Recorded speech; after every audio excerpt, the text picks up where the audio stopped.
todo mundo quer saber, né, como é que é trabalhar com o Neymar, comandar o Neymar. A gente raramente vai ver um futebol de qualidade, porque a todo momento a gente vê essas trocas. Por que esse trabalho não deu muito certo, mesmo até tendo naquela época grandes jogadores como o Robinho e o Fred, por exemplo? Eu não acho bom. E eu vou falar o porquê. Porque eles vêm aqui buscar justamente aquilo que nós temos que eles não têm. Então, teve uma história aí que repercutiu com o Tite. Ficou ressentimento? Eu me inspiro muito nas ideias, né? E me arrependo de ter usado essa ideia em clubes menores. Eu só tenho um cara hoje no Brasil que eu não deixaria fora da seleção.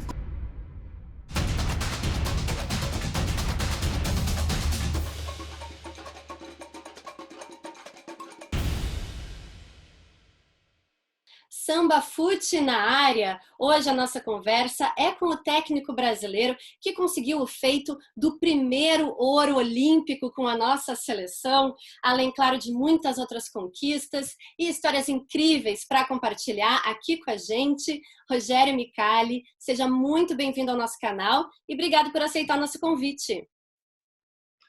Eu que agradeço, Bárbara, Rafael, um prazer muito grande estar aqui participando com vocês. E vamos bater um papo bacana aí sobre futebol. Isso aí. E o meu colega, jornalista aqui do Samba Fute, Rafael Dornas, também participa. Tudo bem, Rafael? Oi, Bárbara, Rogério. É um prazer ter a entrevista com uma pessoa que trouxe um título tão importante aqui para o país, né? É isso mesmo. Bom, Rogério, tu é um técnico com passagens aí por diversos times aqui no Brasil, também no exterior, né? Teu último trabalho foi no mundo árabe, depois a gente vai falar mais sobre isso. Mas como a gente falou aqui na introdução, né? Tu vai sempre ser lembrado aí pela conquista da primeira medalha de ouro lá nas Olimpíadas de 2016. Vamos falar sobre isso, então. Conta pra gente como é que foi quando tu soube que iria comandar a seleção para aquele desafio. Tu imaginou que chegaria tão longe? Tudo ficar marcado na nossa memória, né? Da forma que aconteceu, como foi, a responsabilidade que era.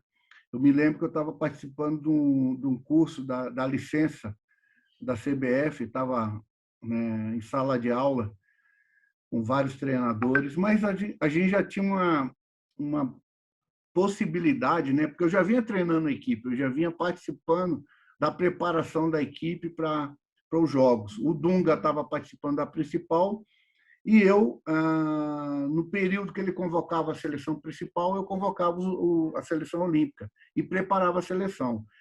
E o momento nosso era muito conturbado no Brasil, né? Resultados, a imprensa estava muito batendo muito forte em relação à questão de não conseguir bons resultados, principalmente na Copa do Mundo, que aconteceu, né?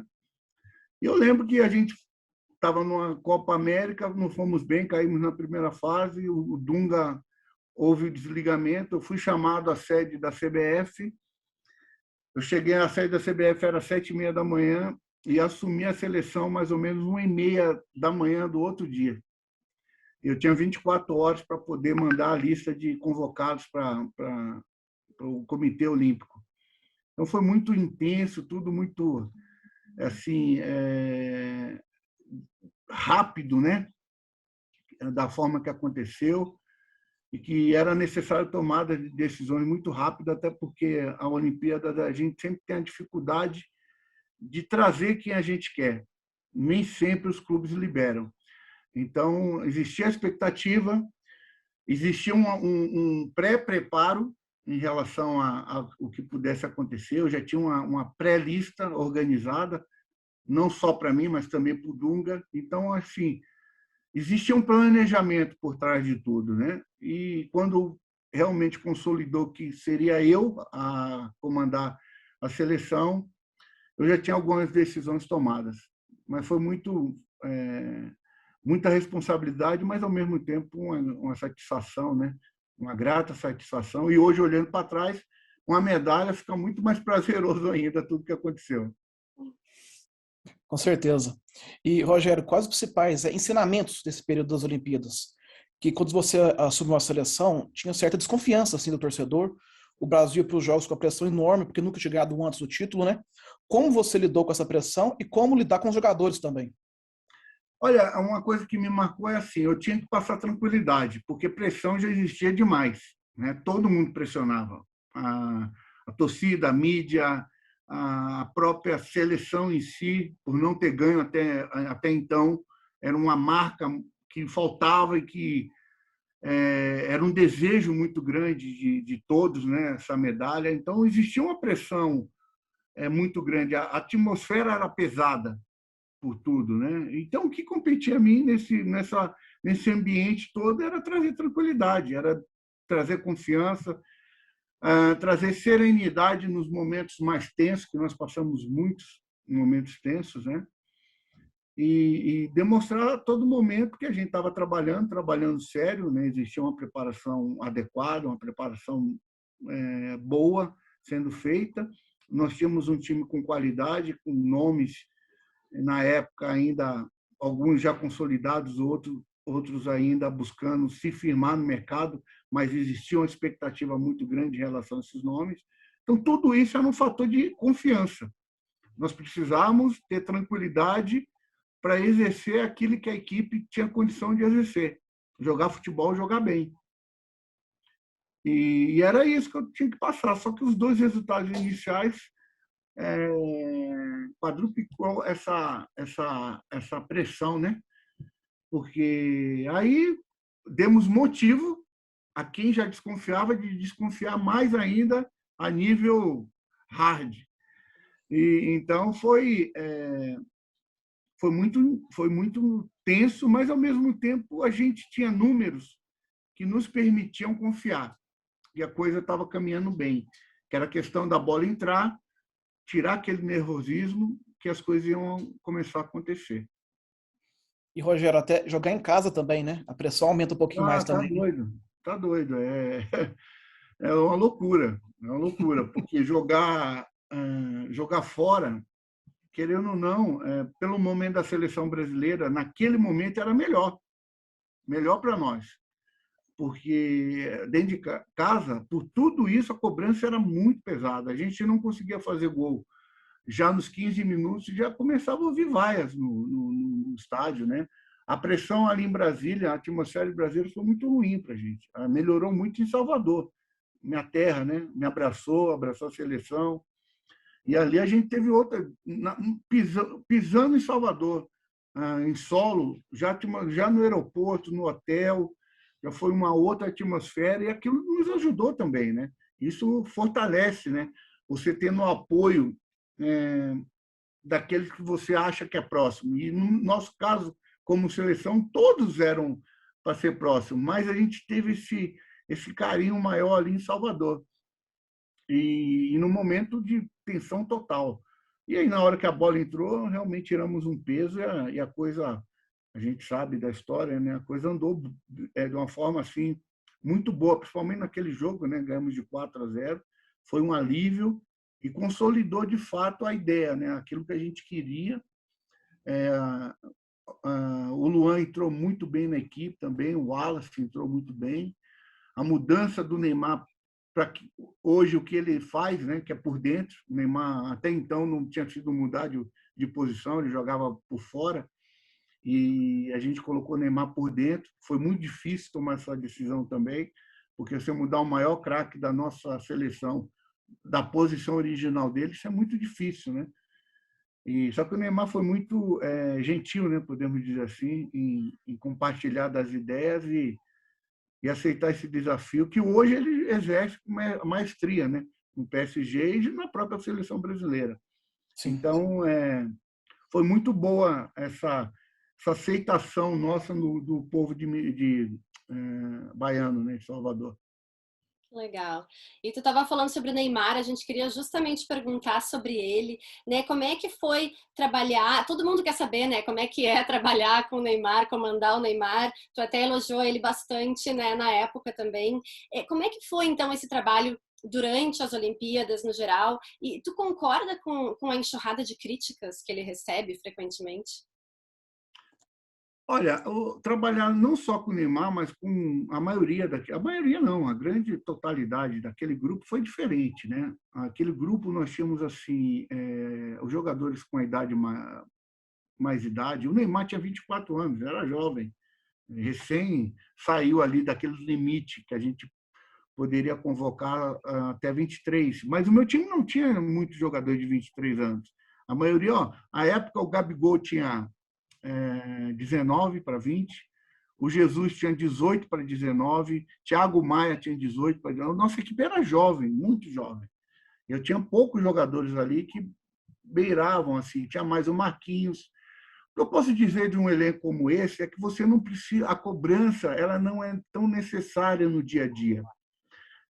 Treinamento, de comprometimento com performance em relação a treino. Esses caras que estão no nível acima, top, eles sabem que eles vão ser muito cobrados em qualquer situação. E para eles darem a resposta que as cobranças têm deles, eles precisam estar no melhor. Então, não precisa ninguém ficar falando para esses caras que precisa treinar mais forte, precisa correr mais, precisa se dedicar mais. Isso não precisa de seleção. Os caras sabem que eles precisam estar no ápice da sua forma. E o Neymar é um cara desse. O Neymar sabe que ele é muito cobrado, que existem as críticas, né? Que algumas eu acho que são justas e outras eu acho que são injustas. Tem hora também que não dá para passar a mão na cabeça do Neymar em tudo. Não dá. Agora, em relação ao meu período de trabalho, eu não tenho um A para falar do Neymar. Em relação à convivência, dia a dia, responsabilidade, comprometimento com a causa, com o trabalho, com aquele momento em si, não dá nada. O Neymar, a imagem que eu mais tenho daquilo que ele nos representou como atitude para que a coisa acontecesse foi o jogo da semifinal, que o primeiro gol, a gente faz o gol mais rápido da história das Olimpíadas, que ele tromba no goleiro e sai e vai pressionando. E o Neymar foi isso a Olimpíada toda. O pós-perda de bola, que eu acho que isso é o grande defeito do futebol brasileiro, que é quando a gente perde a bola, o que nós temos que fazer quando a gente não tem a bola. Aquela seleção ela mostrou que tem o jogador brasileiro ele tem condições e capacidade de jogar sem a bola. Porque nós, desde pequenininhos, nós somos educados no meio do futebol, aonde está a bola, está todo mundo. Se você jogar uma bola com criança de 8, 7, 6 anos, você vai ver que, se você colocar um drone em cima, aonde a bola estiver, está todos eles. Não tem uma distribuição. Então, a nossa cultura é de jogar com a bola, é de estar onde a bola está. E isso a gente leva na fase adulta. Então, o jogador brasileiro ele tem muita dificuldade de jogar quando não tem a bola. E esse é o nosso grande desafio. Eu, mudando um pouquinho só de... Eu acho que o grande mérito dos treinadores estrangeiros que estão vindo no Brasil é que eles têm isso muito claro, porque no país desses caras, eles jogam muito sem a bola. E quando eles vêm no Brasil, eles sabem que eles têm que trabalhar muito sem... Eu vejo eles nas entrelinhas falando sobre a questão do jogador brasileiro sem a bola, que ele precisa evoluir, né? E é verdade, mas é cultural. Nós sempre fomos ensinados a jogar com a bola.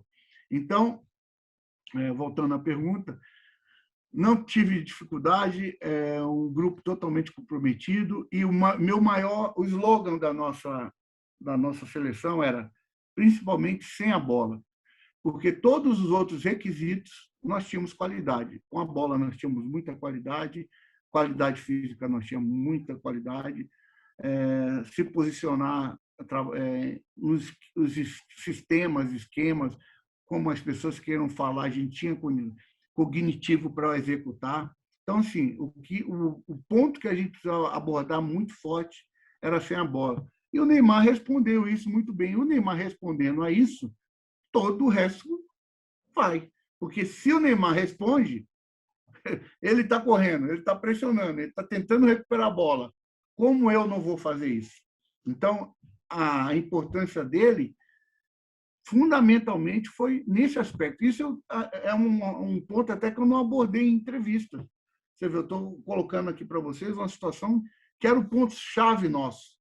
Era principalmente o jogo sem a bola. E, Rogério, falando um pouquinho mais sobre o Neymar, você que acabou de dizer agora há pouco que mudou de posição, né? Ele jogava mais na ponta esquerda, colocou ele centralizado, é a maneira que ele vem jogando agora. Lembra até um pouco o Ronaldinho Gaúcho, né? Ele jogava como ponta, depois, no final da carreira, centralizou.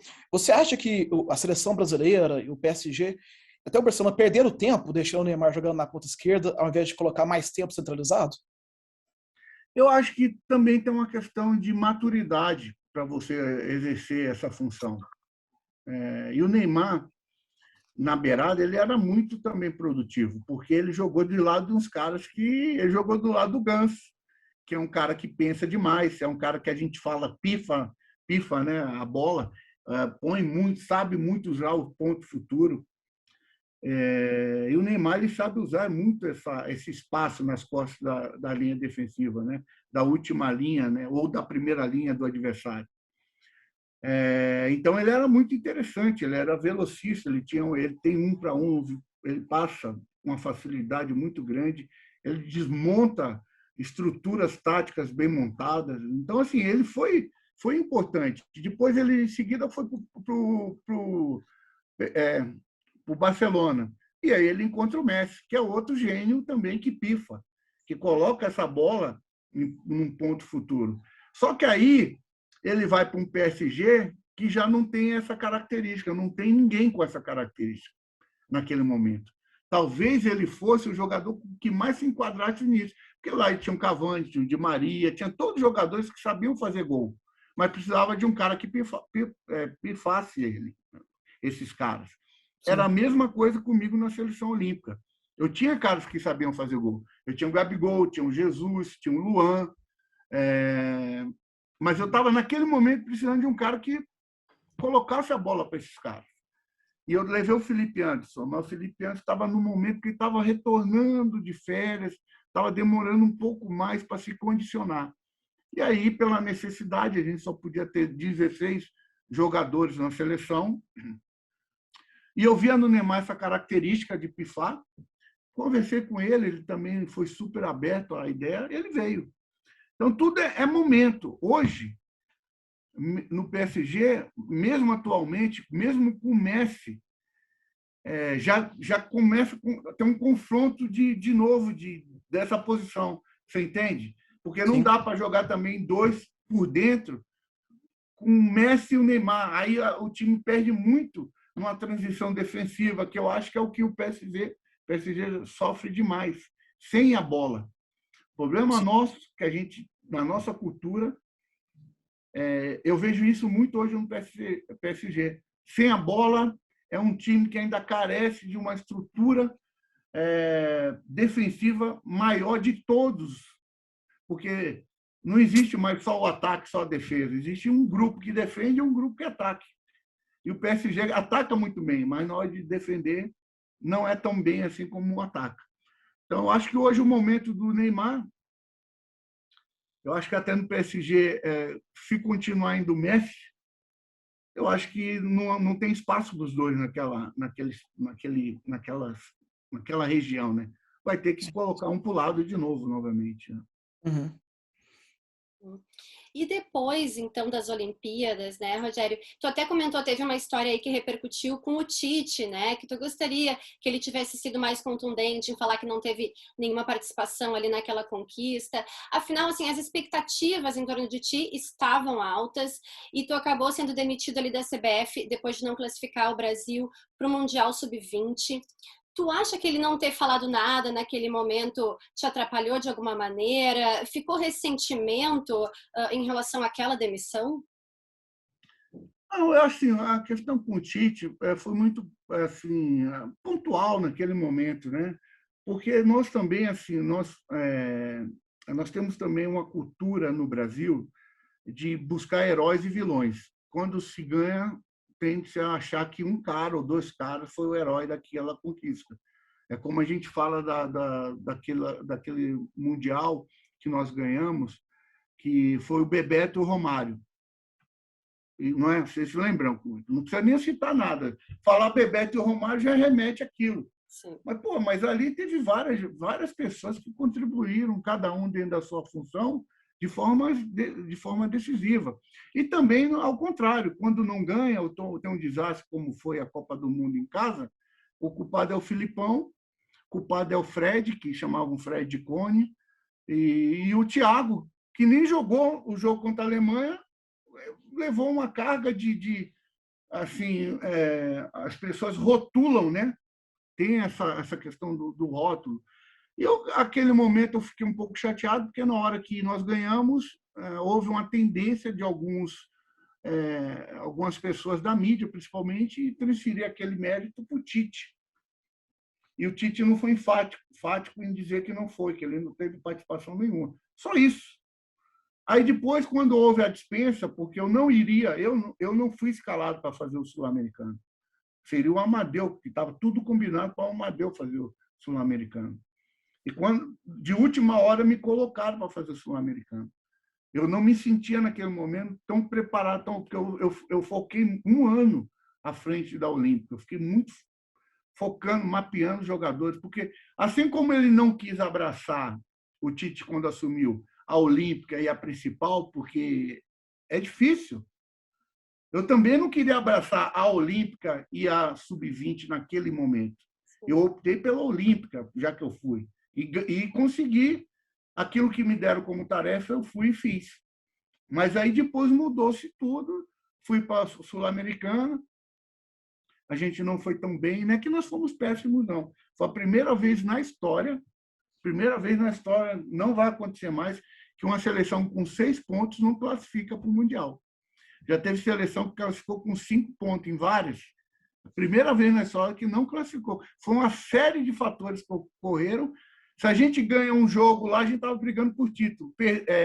Empatamos o jogo e brigamos para não classificar. Então, estava tudo muito embolado, assim como é a segunda divisão hoje no Brasil, a Série B. Ganha um jogo, você vai lá para cima, perde um jogo, você está na zona de rebaixamento. Então, eu fiquei assim um pouco, na época, chateado, porque na hora do ganhar, sempre tem muitas pessoas junto. Na hora que você perde, você se torna solitário, você fica sozinho no barco. Então, só isso que na época, eu questionei. E não foi só voltado ao Tite, né? Foi a toda uma administração que eu acho que foi injusta naquele momento, até porque uma coisa que não se tinha. E foi o meu primeiro resultado negativo. Eu disputei 6 competições pela CBF, todas elas eu cheguei à final, fui vice-campeão mundial, trouxe a medalha de bronze no Pan-Americano, que fazia uns 40 e poucos anos que não trazia, eu trouxe. Fui campeão olímpico, ganhei 2 torneios também disputados, outros fui vice. Então, o primeiro momento que a gente não consegue um resultado legal, houve o rompimento, e da forma que foi, né? Não foi uma coisa bacana. Então, naquele momento, fiquei magoado, mas também entendo que é a nossa cultura. O nosso futebol, ele, na verdade, ele reproduz aquilo que a casa maior nossa faz, que é a CBF. Então, hoje, a gente vê uma ciranda no nosso futebol de rotatividade de treinadores, que os grandes prejudicados nisso são eu e vocês, que a gente raramente vai ver um futebol de qualidade, porque a todo momento a gente vê essas trocas. Então, nunca. O único que está podendo fazer um trabalho aí com mais qualidade é o Abel, porque o Abel já está à frente de uma grande equipe com um poder financeiro gigantesco há mais de um ano, né? E por mérito dele, porque se ele não tivesse resultado, já tinha ido embora, assim como muitos já foram embora também, né? Então, a gente sempre vai ver um futebol mais pobre.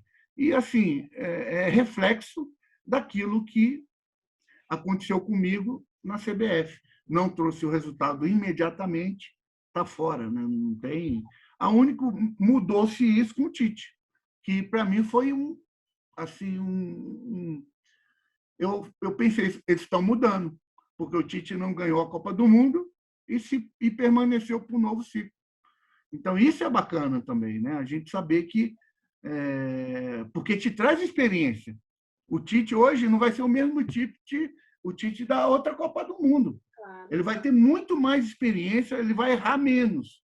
Não é certeza que vai ser campeão, mas com certeza algumas situações que ele não tinha experiência, agora ele já tem. Então é isso. Futebol não tem muito segredo, não. Como qualquer outra profissão. Você tem que ter a minutagem, né? A gente chama das 10 mil horas que você tem que praticar para você ser um profissional sólido, consistente. E isso em todas as áreas. E, Rogério, além desse imediatismo, né, que a gente lida no Brasil desde sempre, praticamente, né, o técnico que não ganha é ruim e o que ganha é bom. Enfim, além disso, temos o calendário brasileiro, né, que muitos técnicos reclamam também. O que você acha que tem que mudar, no geral, assim, no futebol brasileiro para ele andar para frente? Até tenho. A proposta é simples. Eu tinha que acabar com os estaduais, fazer um calendário nacional que resolveria todos os problemas. Mas não vai ser feito isso, nunca. Nunca vai acontecer. Porque aí entram os interesses políticos. Se acabar os estaduais, acaba o dinheiro que entra nas federações estaduais, que dão suporte para elas permanecerem durante o ano todo.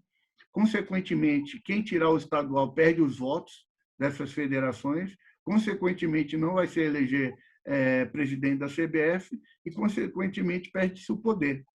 Então, uma coisa está entreligada à outra. A fórmula ela existe, é claro, é fácil. Vai acabar com o problema de data FIFA, de jogador sendo convocado e o cara está disputando uma final do seu clube. Aí o torcedor do clube ele fica contra a seleção brasileira porque ele não admite que o melhor jogador dele não vai jogar aquele jogo importante porque está servindo a seleção. Então, uma coisa vai puxando a outra. É simples fazer, é só tirar. Mas quem vai tirar? Quem vai tirar essa mamata? Quem vai tirar aonde traz os votos? Que te dá o poder para você comandar uma coisa como é o futebol brasileiro. E eu entendo.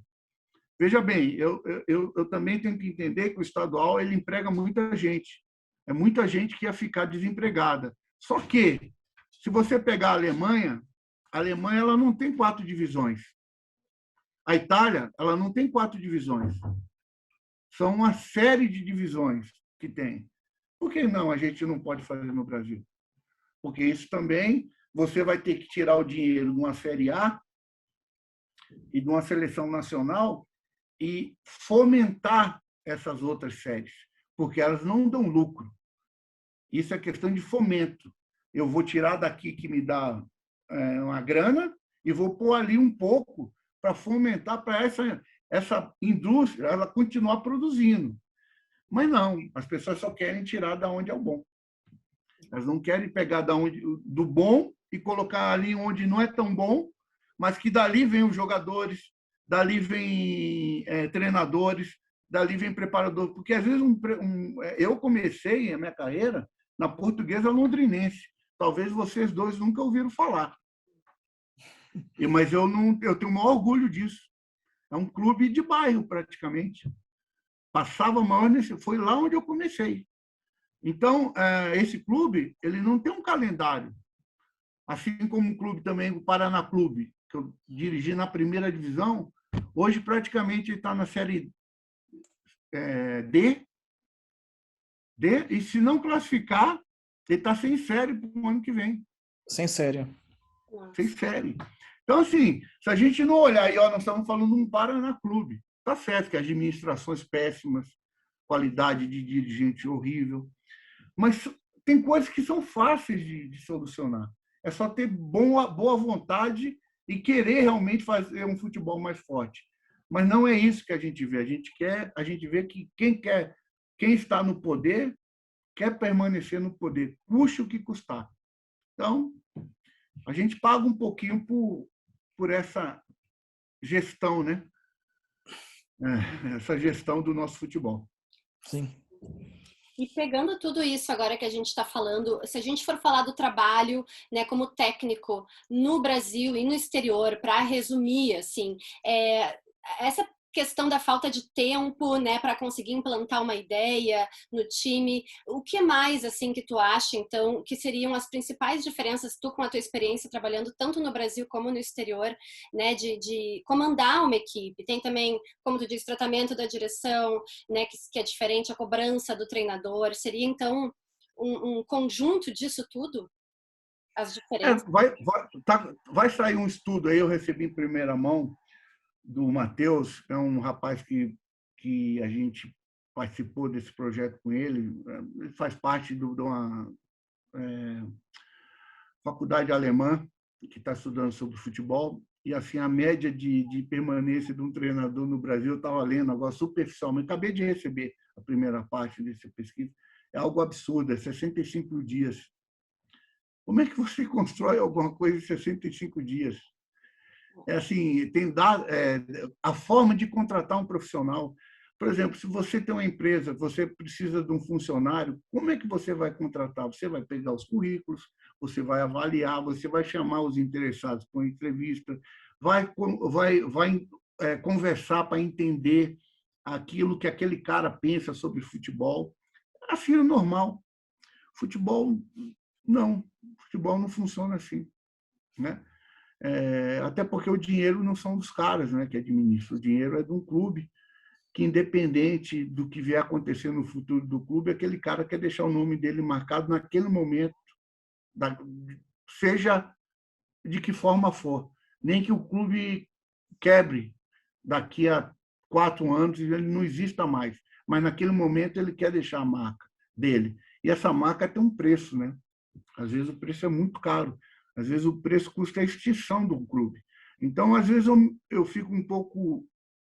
Eu ainda não tenho uma opinião formada sobre isso, mas essas SAFs, né, pelo menos vai ter alguém responsável. Alguém vai ter que... É o dono, aquele que vai pôr a cara para falar, olha, foi assim. Eu vejo aqui, eu estou aqui em Belo Horizonte, eu estou vendo o Ronaldo aqui, o Ronaldo já mudou um monte de coisa. Não dava para ser igual era antes, porque não tem como se manter, não tem como sobreviver. Então, minha expectativa em relação aos clubes brasileiros, aos tradicionais, principalmente, que estão todos arrasados em dívidas, né? Que com esse padrão as pessoas tenham mais responsabilidade nas suas atitudes. Eu espero. Agora, é muito difícil. E olha, e não é só aqui, viu, Bárbara? Eu trabalhei no Al Hilal agora, no ano passado, da Arábia Saudita. É o maior clube da Ásia, em termos de torcida, equivalente ao Flamengo nosso. Mesma coisa. Eu peguei o time em quarto, colocamos em primeiro, participei da Champions Asiática, que é a nossa Libertadores aqui, e eu nunca perdi 2 jogos seguidos no Hilal. Eu perdia um jogo, eu sabia que tinha que ganhar o outro, porque senão estava fora. E saí do Hilal sem perder 2 jogos seguidos, mas perdi o último jogo da fase classificatória da Champions e corremos o risco de não classificar. Só de correr o risco, mas classificamos em segundo. Rompeu-se. Faltava 3 jogos para ser campeão árabe. Entrou um outro rapaz no meu lugar, foi campeão, o time classificou, foi campeão árabe, foi campeão da Champions Asiática, foi para o Mundial, inclusive, recentemente. E o cara que foi campeão foi mandado embora também, porque perdeu os 2 jogos seguidos. O Al Nassr, que é um outro time que o Mano Menezes teve lá, a mesma coisa. Contratou e deu 7, 8 jogos, o treinador lá não deu certo. Então, assim, aonde foge muito dessa perspectiva? Ainda foge alguns clubes da Inglaterra, mas também os clubes que fogem, o poder financeiro é gigantesco, que é o Liverpool. A gente sabe, o City, Guardiola, que é um fantástico treinador, tem o dinheiro que ele tem e ainda tem 3 anos de trabalho à frente da equipe, mesma coisa do Klopp. Então, os comparativos que as pessoas usam aqui no Brasil para comparar o trabalho feito aqui com desses grandes centros, é totalmente injusto. Não tem sentido. Porque é outro mundo. A gente pode comparar com o Japão. Eu tive para ir recentemente para o Japão e participando de um processo seletivo. E o clube estava em penúltimo. Brigando em 1 ponto. Tentaram... Não sei o que eles fizeram lá, resolveram falar assim, não, agora nós vamos com um treinador que eles colocaram um treinador da casa, e o treinador, mesmo assim, não conseguiu resultados, eles simplesmente resolveram, não, nós temos um contrato com esse rapaz, nós vamos até o final com ele. E estão indo até o final com o cara. Poucos lugares, se é no Brasil, já tinha trocado 2, 3. Sim. Então, assim, mas também o futebol é reflexo da nossa cultura. O Brasil é urgente. O Brasil é urgente. A gente não... Aí, entrando um pouco na política, a gente está vendo o que está acontecendo no Brasil. As pessoas elas querem permanecer no poder. Se pague o preço que precisa ser pago agora para eu permanecer. Então, aí você vai ter uma queda de valor de combustível agora, mas em 2023 nós vamos pagar esse preço agora, nós vamos pagar em 2023, porque o mundo está assim. Eu estava agora em Abu Dhabi, trabalhando no Aldafra, a gasolina lá também está cara. Está em valores, e olha, nós estamos falando de Aldafra, a maior jazida de petróleo lá dos Emirados. Então, assim, dois dirhams e pouco. É caríssimo, isso está caríssimo. Lá na Arábia Saudita estava chegando a 2 dirhams também. Coisa que há um tempo atrás era 30 centavos de dirhams. Então, o mundo está caro, não é o Brasil. Agora, nós como cidadãos aqui brasileiros, nós queremos ser enganados. Nós queremos que a gente seja diferente do que está acontecendo no resto do mundo. E não é assim. A conta vai chegar. A conta chega. Porque a gente tem que tratar as coisas de forma séria. Então, o futebol reflete a nossa sociedade. Ela é reflexo da nossa sociedade. Nossa sociedade é assim.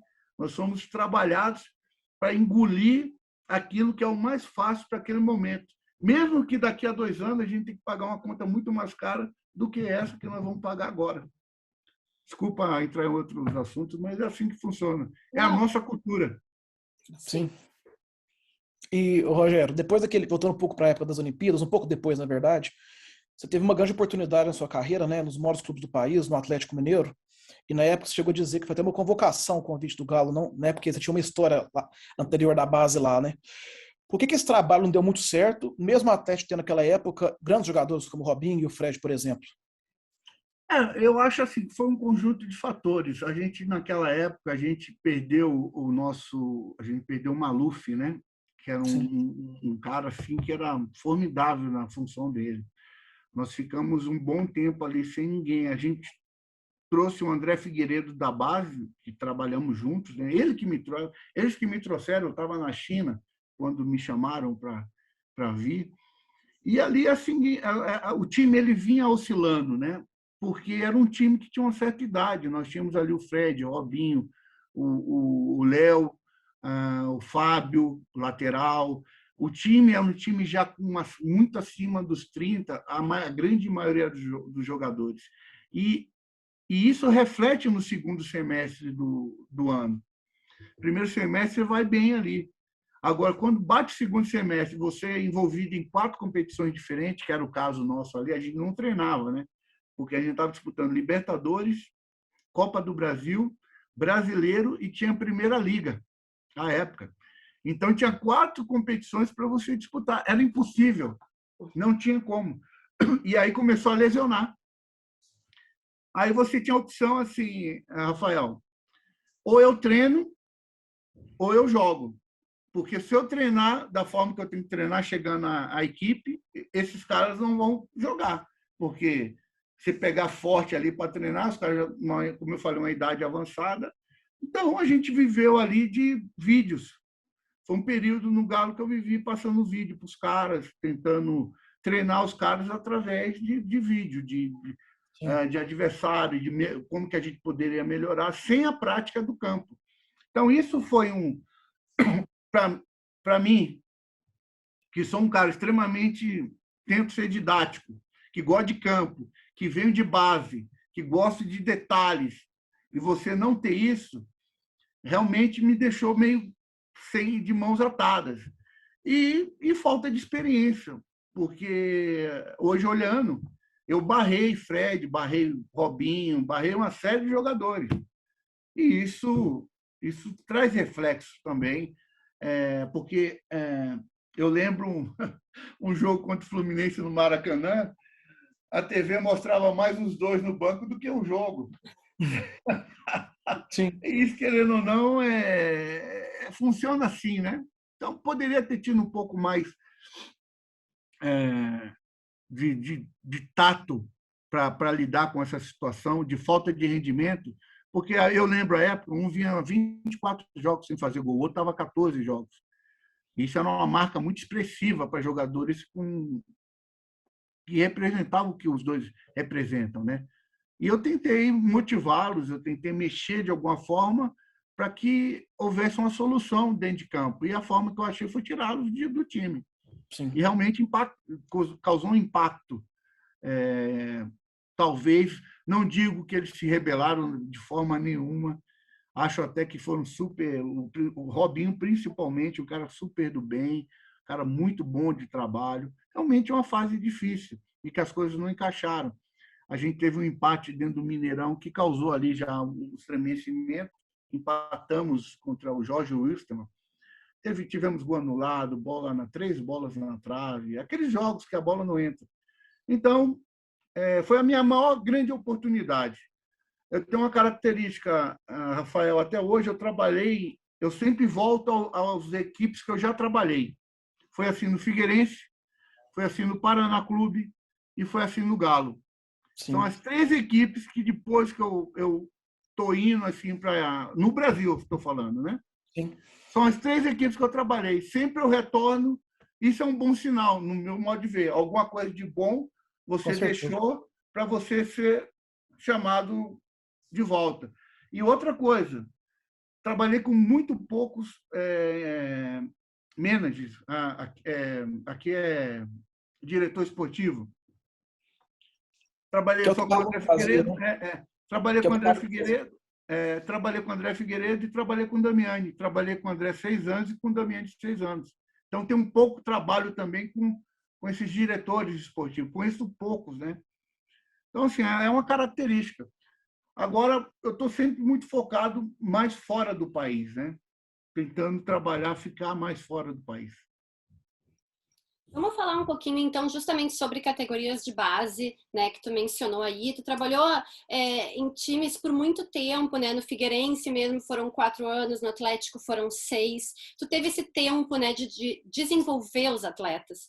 O que tu acha, no geral, né, dos talentos brasileiros que vêm surgindo? Se tu acha que o futebol brasileiro incentiva e ajuda, né, essas promessas a evoluírem, né? Que, afinal, também muitos são descobertos e vão direto para o exterior, né?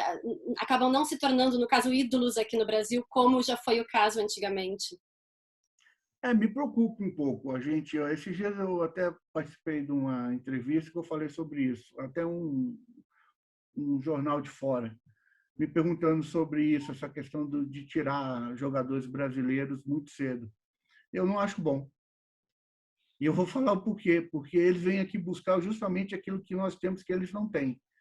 Eles sistematizam muito o jogo, desde jovem. Inibem um pouco essa questão da criatividade que nós sul-americanos temos. Então, eu acho que aqui na América do Sul, por exemplo, vou citar um exemplo, o próprio Barcelona. Sistematização toda do processo do Barcelona. Eles formam jogadores para serem usados pelo Barcelona, porque tem uma característica própria de formação e um modelo de jogo que o profissional tem que realizar há anos. Só que depois que o cara é formado no Barcelona, ele vai ter uma grande dificuldade de atuar em outro clube, porque ele foi, desde pequeno, conduzido àquela forma de jogar do Barcelona. Então, quando você tira um brasileiro aqui, que muitas vezes até existe essa bagunça no Brasil, que eu acho que é uma bagunça indiretamente benéfica, que é o infantil joga do jeito, o juvenil joga de outro jeito, o junior joga de outro jeito.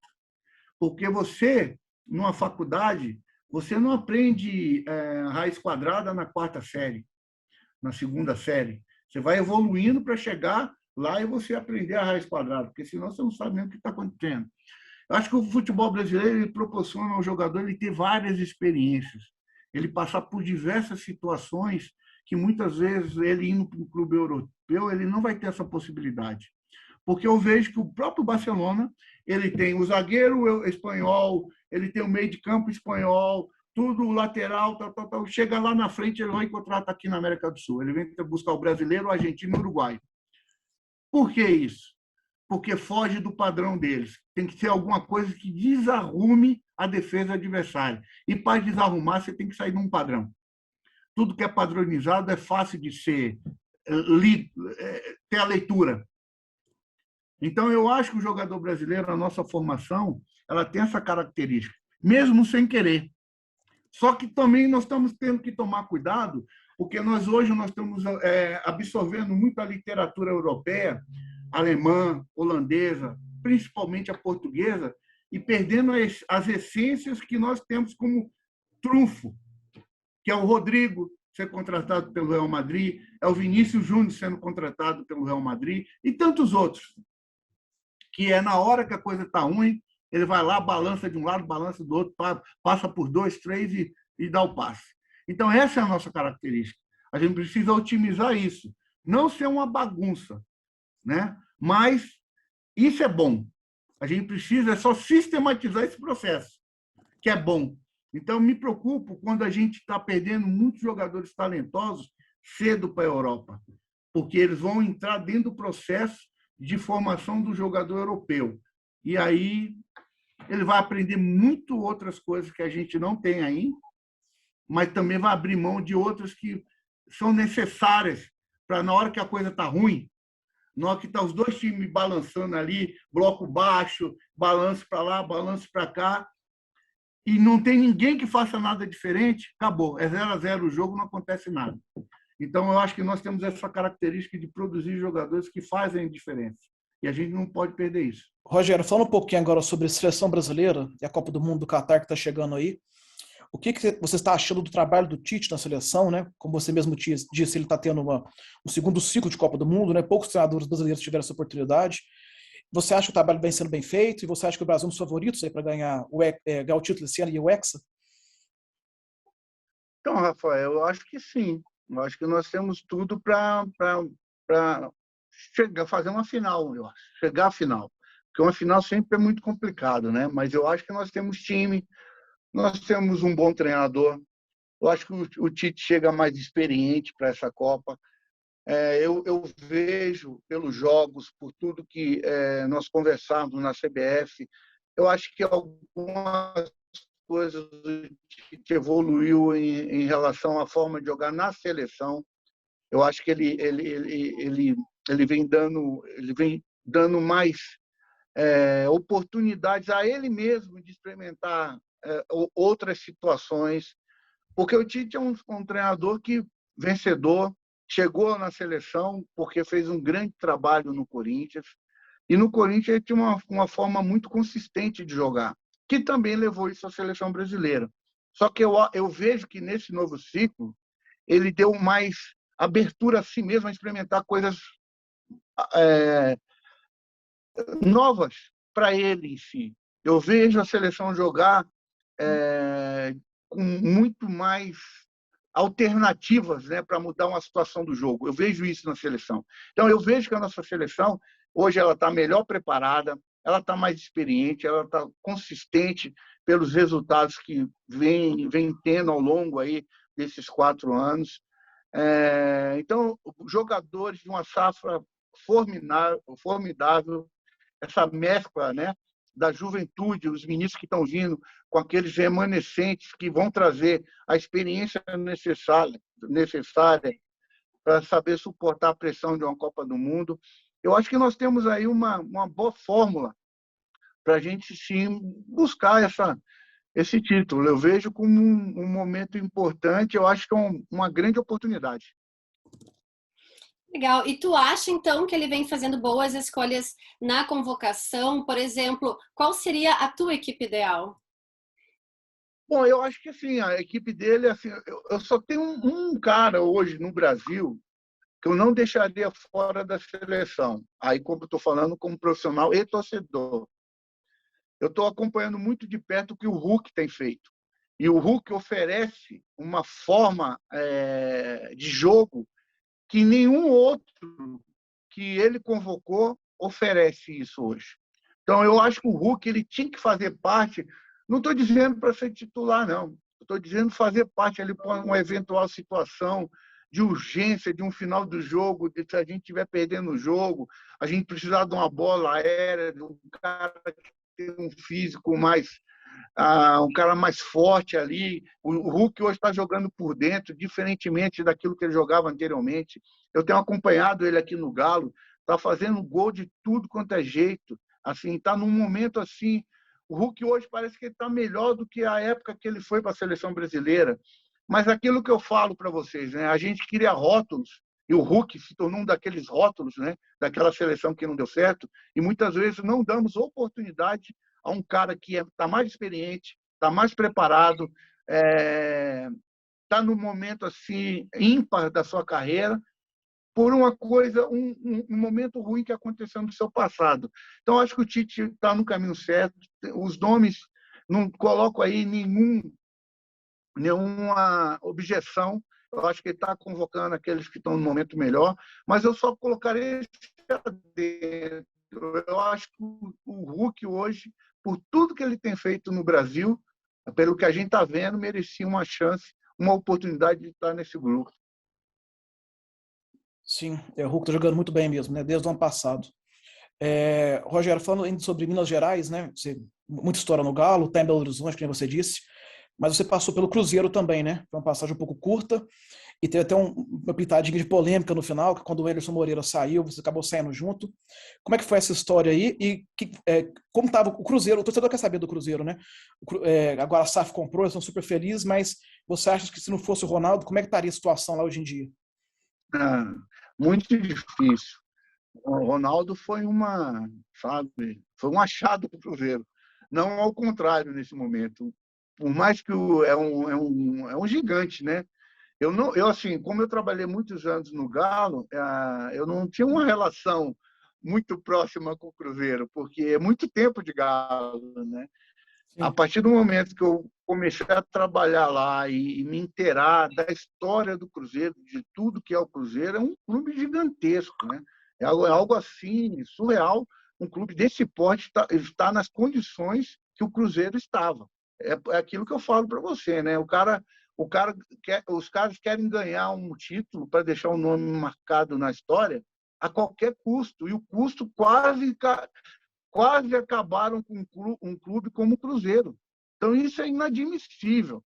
Então, por isso que eu vejo que hoje o Ronaldo foi um ponto de salvação para o Cruzeiro. Aquilo que o Cruzeiro ofereceu para o Ronaldo no seu início de carreira, o Ronaldo hoje está retribuindo pelo menos com uma expectativa, uma esperança de o Cruzeiro. E a minha passagem foi assim, tinha né? E o Cruzeiro caiu e a gente viu, né? Eu sou um cara que torço para todo mundo de Minas Gerais aqui. Eu estou com minha família aqui agora, eu quero que todos estejam bem. Cruzeiro, América, o Galo, né? Assim, eu sou um cara, assim, se isso é barrismo, eu sou barrista. Eu quero que os caras estejam bem. Porque, querendo ou não, tudo que eu tenho hoje, praticamente eu devo aí a 3 clubes, que eu tenho um maior carinho. É Galo, Figueirense e Londrina. O Cruzeiro foi pouco tempo que eu passei lá. Na verdade, eu não joguei um jogo pelo Cruzeiro. Eu fui lá para organizar a base. Como eu tenho uma experiência muito forte de base, eu tenho essa característica, eu fui implantar uma metodologia, né? Fui lá implantar, porque eu sabia que o Cruzeiro ia precisar muito da sua base, porque eu não tinha dinheiro para nada. Então, quando eu conversei com os dirigentes, eu me coloquei, tipo assim, aquela semana eu estava negociando com o São Paulo também. Eu fui a São Paulo, também com outro projeto de base. Só que aí eu retornei e fui almoçar com os dirigentes do Cruzeiro. E aí eles me expuseram a situação toda do Cruzeiro. Eu achei, eu estou aqui do lado. Cruzeiro é um clube aqui, vamos fazer. E é o que eu sei fazer também, estava disponível no mercado, fui no Cruzeiro, com uma perspectiva também, uma promessa futura de dentro do clube, pelo momento do clube que estava passando, que no futuro iam utilizar muitos jogadores da base, e eu estaria formando esses jogadores, seria um processo natural como numa empresa, de no futuro eu estar assumindo a equipe também com esses jovens. Falei, Sim. ok, acho que é interessante esse projeto. E aí aceitei, só que depois de um tempo mudou muita coisa dentro do Cruzeiro. Entrei com Adilson Batista, depois passou para o Anderson Moreira, e em seguida foi o que é de Ney Minas aqui Franco? também, o Ney Ney Franco. Franco. Em um espaço curto de tempo, 3 treinadores. Uma outra diretoria assumiu. Falei, não, não está legal. Aí o Anderson saiu e eu ali também resolvi sair também. Não foi por causa do Anderson, não. Coincidiu. Entendi. Ele sair e eu vi aquela situação toda. Falei, olha, eu acho que não vai dar para fazer aquilo que a gente imaginou. Então, aí eu resolvi sair também. Foi isso, nada demais, nada, não foi polêmica, as pessoas já falaram que eu fiquei chateado de não ter. Eu fui para uma situação específica. Eu ia ficar por causa dessa situação específica. Estava vendo que não estava acontecendo isso, que estava ficando cada vez mais longe de acontecer, eu achei melhor sair. Foi isso a história. Sim. Rogério, eu queria mudar um pouquinho, falar agora sobre craques brasileiros no exterior, então.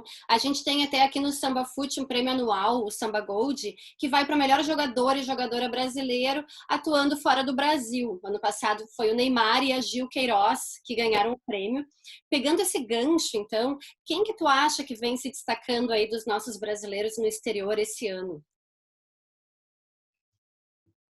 Eu acho que a gente, é lógico, a gente tem acompanhado muito, até por causa das finais do Real Madrid, nós temos o Militão e o próprio Vini, né?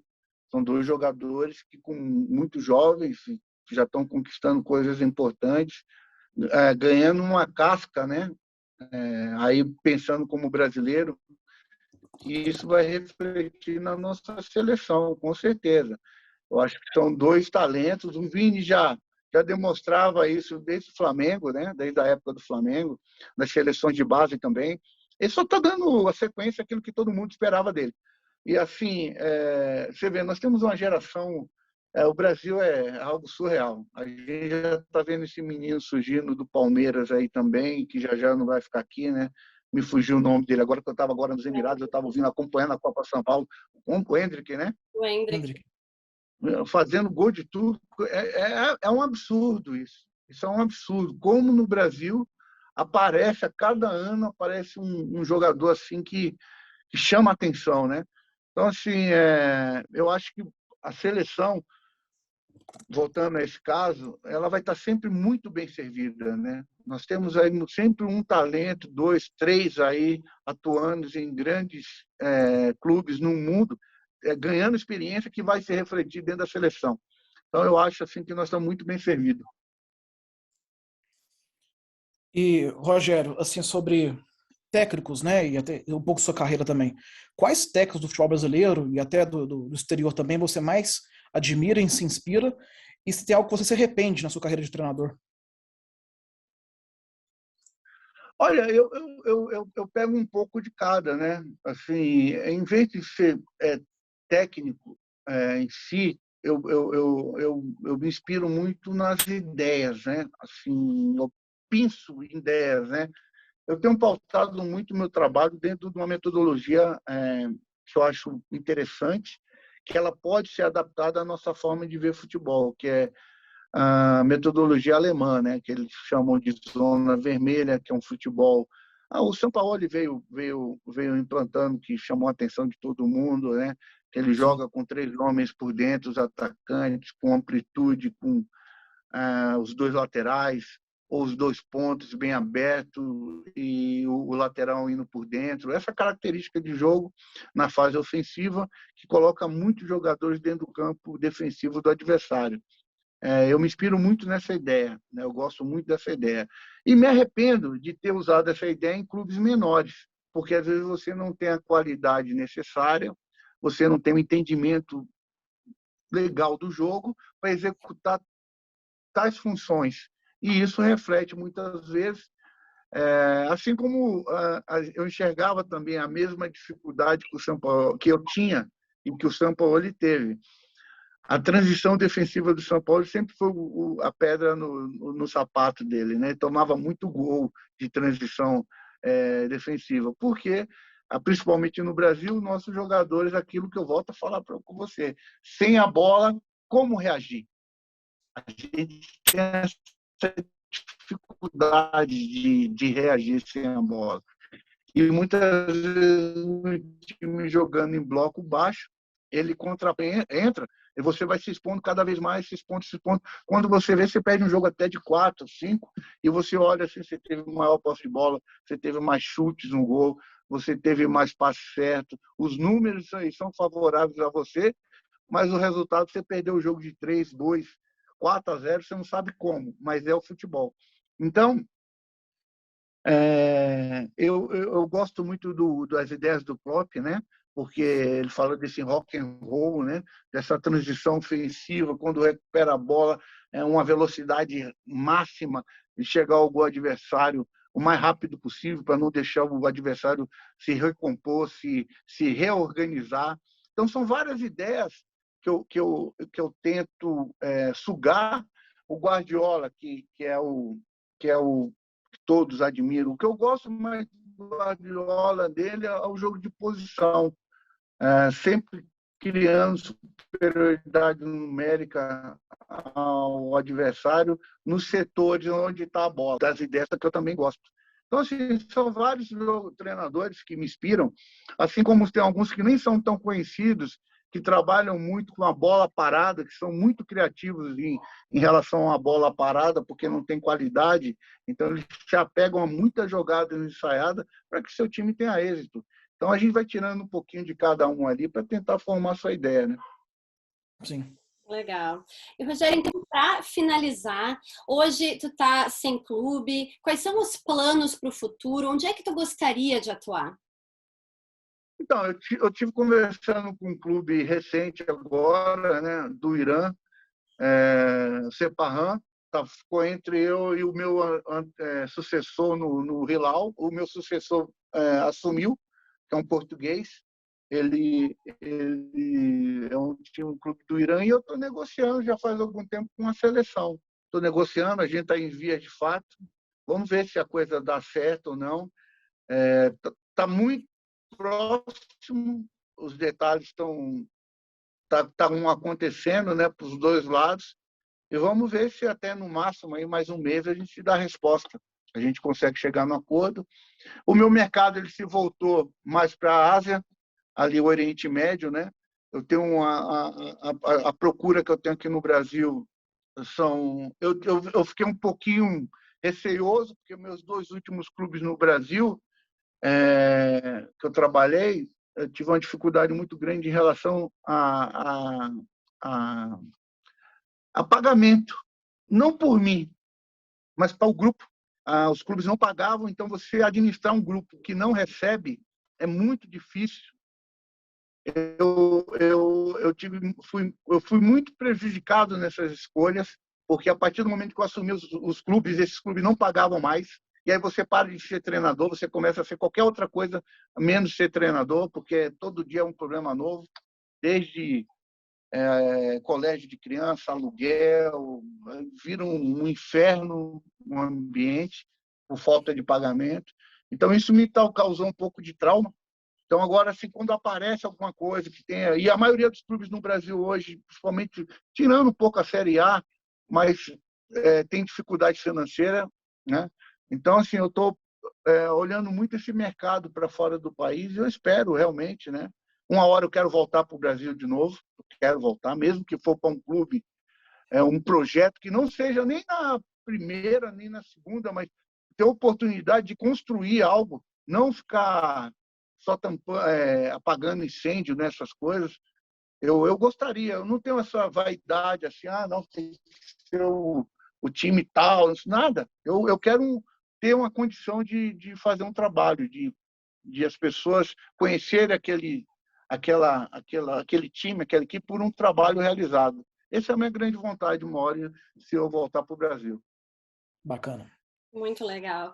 Olha, Rogério Micali, muito obrigado pela tua participação aqui com a gente, por compartilhar todo o teu conhecimento aqui com a gente e com os nossos seguidores aqui do Samba Fute. Eu que agradeço a vocês. Foi um prazer, papo super bom, legal, descontraído, me senti muito à vontade. É um prazer enorme sempre falar de futebol. Sempre estou aqui à disposição. Precisando é só chamar. Tá? Obrigado pela oportunidade. Muito obrigado, Rogério. Muito bacana o bate-papo. Boa sorte na carreira. E obrigado, Bárbara, também. É isso aí. E essa foi a entrevista exclusiva com Rogério Micali aqui para o Samba Fute. Não esquece de se inscrever no nosso canal e até a próxima.